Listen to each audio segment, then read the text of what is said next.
1985 Chevy Suburban. Seat install. I actually already have the other one installed. And I just installed the center console.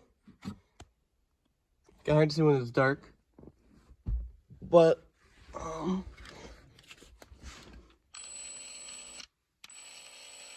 there's 2 bolts on the front, 2 in the back. You have to pop this thing out. Let's go to the, reach around to the inside and pop there's 2 little tabs to push on or whatever.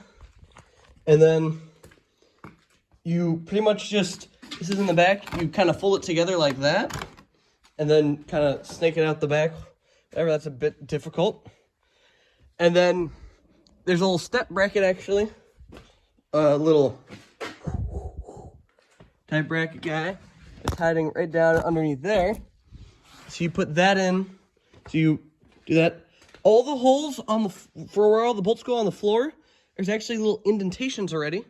So you just kind of dig out some of the insulation and plastic sound deadening junk, whatever, all that garbage, and find the drill bit and a smaller drill bit, whatever. There's little self-tapper guys.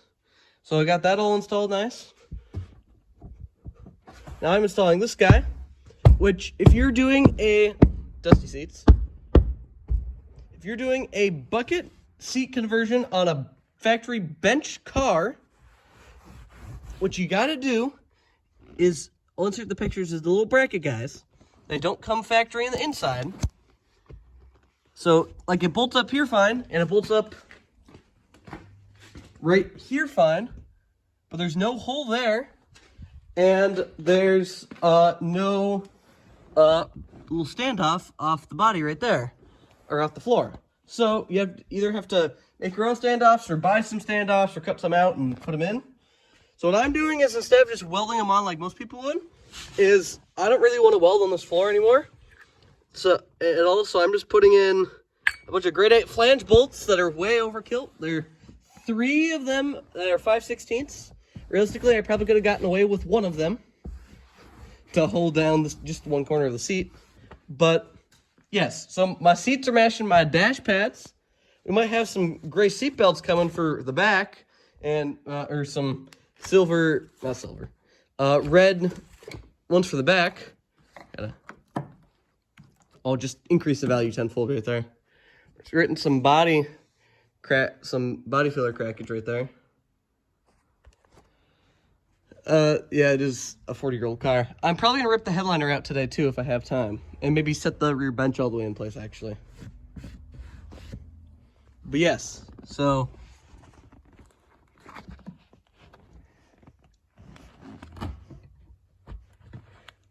yeah, we're gonna keep on working on that, and I have this tight. I'll take all the bolts out, pop the seat out, and then finish drilling all my other 2 holes and put my bolts in for that corner.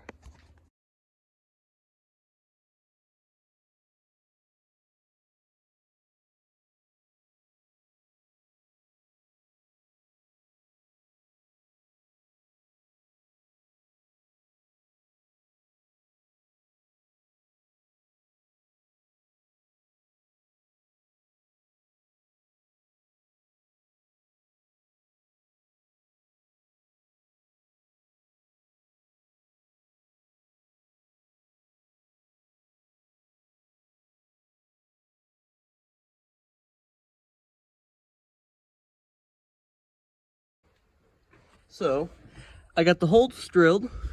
The rest of them, as you can see, there's one right there. I already had that one done. And there's one more hiding on that side right there. Just probably just barely see the edge of it somewhere. There's that. So I got that all drilled up nice. The carpet on the side is a little, she's almost in 2 pieces, but not quite yet. But after that, I got all the nuts tied in on the bottom. There's nothing there to hit or whatever. There's lots and lots of space.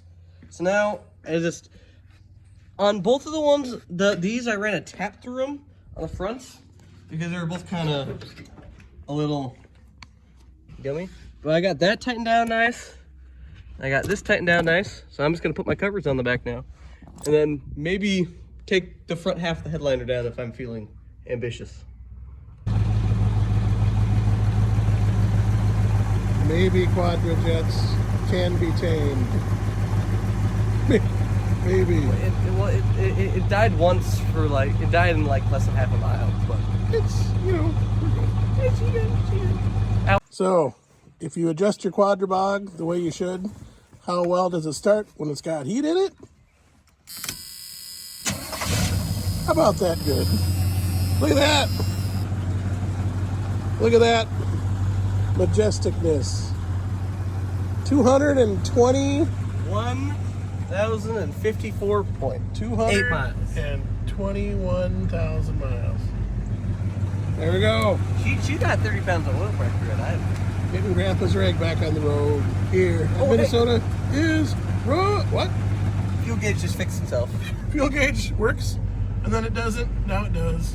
That's America. Oh Minnesota's yeah, hey, the oil pressure gauge fixed itself too. Oil pressure gauge I forgot about that one. just fixed itself. America. So we got it back on the road, kind of, sort of. Still got a lot of work to do on it, but it runs and it drives. It's a roller, as they say. And so we are working on bits and pieces here, hoping to get it on the road this summer. Oh, we got one taillight out now. Horn works. Minnesota's rust.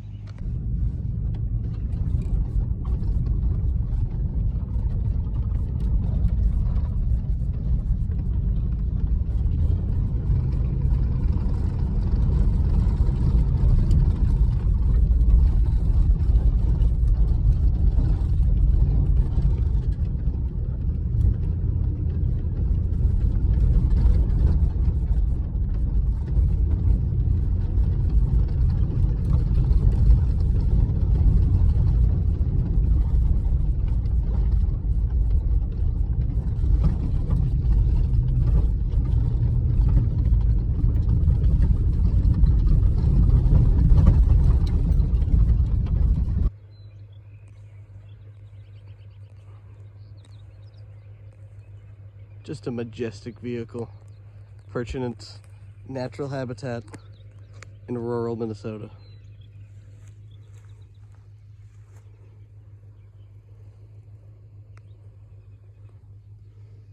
We got the sun going down and the moon coming up. We also got a Chevy Suburban.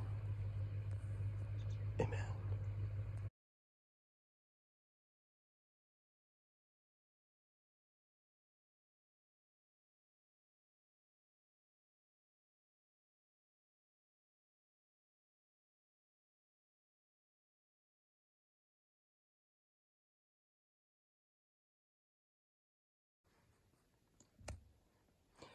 Newfound whatever. What? Don't ignore the holes in the floor. I already knew those were there. That was an auxiliary heater with auxiliary AC. Weird placement. I don't know why you put it right there. At least put it against the edge. Maybe it was too big. But if you couldn't tell, there's some mold action, and that's wet. I should probably stop touching it, but I'm gonna leave it out like this so it can kind of dry overnight some. I'm trying to figure out what the weird dents in the floor are too. They dented upwards for some reason. Not exactly sure. But I get everything clean nice and such. Didn't pull the headliner out though, but I'll deal with that tomorrow. But yeah, I also just started up good and it started right up. Well, you have to, it dies a few times on you, but it cranks good and restarts fine. So, yeah.